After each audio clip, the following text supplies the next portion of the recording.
hari ini bantahan daripada penduduk setempat yang daripada kampung Nahoda Gombak. Mereka tidak berpuas hati dengan kewujudan markas Qadiani, atau saya pun tak tahu nak kata ajaran sesat Qadiani ataupun nak kata ajaran bukan Islam Qadiani. Sebab orang ni dia ada dua topeng. Bila datang penguatkuasa dia kata dia bukan Islam. Bila tak ada penguatkuasa dia kata dia orang Islam. Jadi dia ada dua topeng. Assalamualaikum warahmatullahi wabarakatuh. Bismillahirrahmanirrahim. Kita dah dengar apa kenyataan Datuk Isham dalam klip video itu tadi. Dan ini merupakan fitnah semata-mata, yang mengatakan kami ini dua alam, kami ini bertopeng. Sebenarnya perkataan itu harus ditujukan kepada Jais. Yang bertopeng sekarang, yang dua alam sekarang adalah Jais. Pihak Jais apabila dia nak menangkap kami Jemaat Ahmadiyah, dia mengatakan kami ini Islam berdasarkan kad pengenalan. Di situ tertulis agama kamu adalah Islam. Tetapi apabila mereka menyebarkan kebohongan dan fitnah terhadap Jemaat Ahmadiyah di luar sana, di akhbar-akhbar, di ceramah-ceramah mereka mengatakan kami bukan Islam. Jadi di sini jelas Jais hanya semata-mata menggunakan kuasa mereka mengatakan kami ini Islam semata-mata untuk menangkap kami. Tetapi di luar sana bila mereka menyebarkan fitnah, mereka kata kami bukan Islam. Ini jelas membuktikan bahawa yang bertopeng yang dua alam adalah Jais, bukan kami.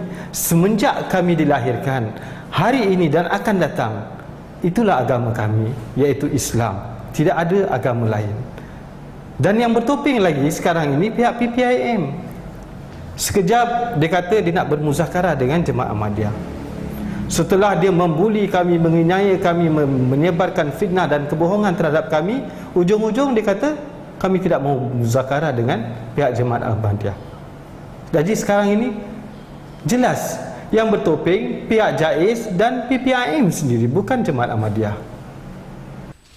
Kalau kata dia bukan Islam, seperti mana yang diisytiharkan oleh, tak salah saya, Majlis Fatwa Kebangsaan bagi hal ehwal Islam, mengatakan bahawa dia bukan Islam, katalah betul lah dia bukan Islam. Saya ambil dia panggil ilmu penakkulan, mantiknya ilmu.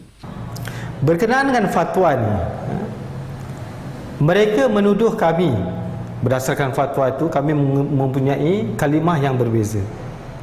Solat kami hanya niat saja, tidak menghadapkan wajah kami ke Kaabah. Haji kami ke Qadian, bukan ke Mekah.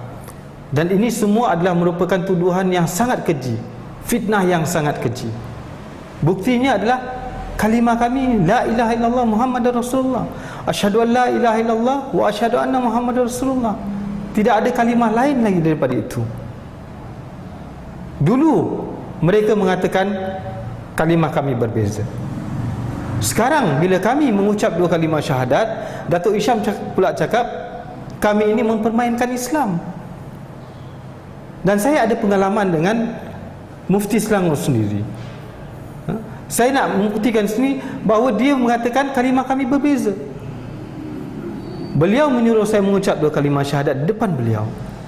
Dan saya mengucap dua kalimah syahadat asyhadu an la ilaha illallah wa asyhadu anna Muhammadar Rasulullah. Dia mengatakan tidak, kamu mengucap di mulut saja tapi di hati kamu lain. Itulah kalimah kami. Sehingga kami mati nanti itulah kalimah kami.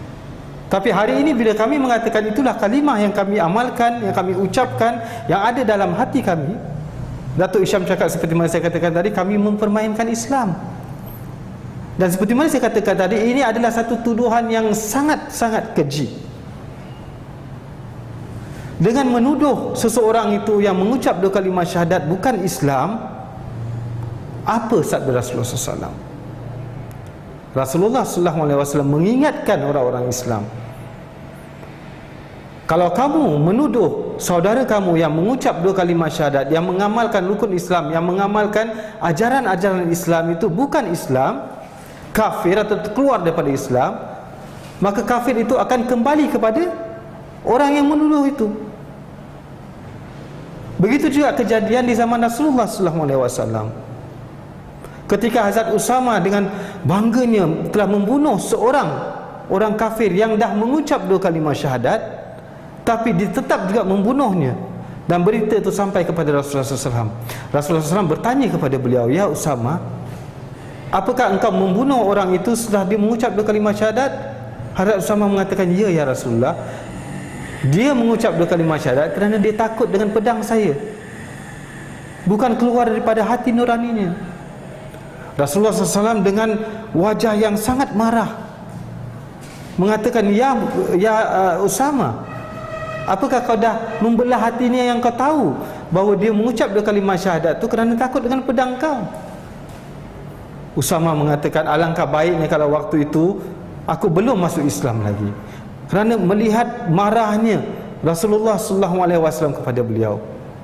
Dan ini merupakan satu warning kepada mufti-mufti dan Datuk Hisham sendiri.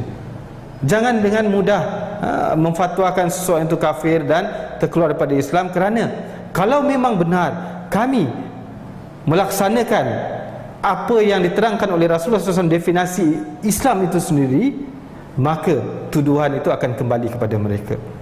Sebenarnya saya nak kasih tahu di sini bahawa fatwa yang telah dibuat oleh mereka itu tidak ada kena-mengena sama sekali dengan kami, kerana kami tidak mempunyai kalimah yang berbeza. Kami mempunyai kalimah yang sama seperti mana yang diajarkan oleh Rasulullah SAW. Kiblat kami adalah Mekah, haji kami adalah ke Kaabah. Definisi agung ini yang harus dipegang oleh para mufti dan Datuk Hisham sendiri kalau nak mengenal siapa itu Islam. Sebagai seorang Islam, kita harus mengambil definisi yang diterangkan sendiri oleh Nabi Agung Muhammad Mustafa sallallahu alaihi wasallam, khataman nabiyyin, nabi yang membawa syariat terakhir yang paling sempurna. Apa sabda beliau? Beliau menerangkan di dalam Sahih Bukhari Kitabul Iman, ketika datang seseorang kepada beliau dan bertanya, "Wahai Muhammad, beritahukanlah kepadaku tentang Islam." Rasulullah sallallahu alaihi wasallam bersabda, "Islam ialah hendaknya bersaksi bahawa tiada Tuhan selain Allah dan bahawa Muhammad adalah utusan Allah, mendirikan solat, memberikan zakat, berpuasa di bulan Ramadan, mengerjakan haji di Baitullah." Ini definisi Islam yang diterangkan oleh Nabi Agung kita Muhammad sallallahu alaihi wasallam, khataman nabiyyin, nabi terakhir yang membawa syariat yang paling sempurna.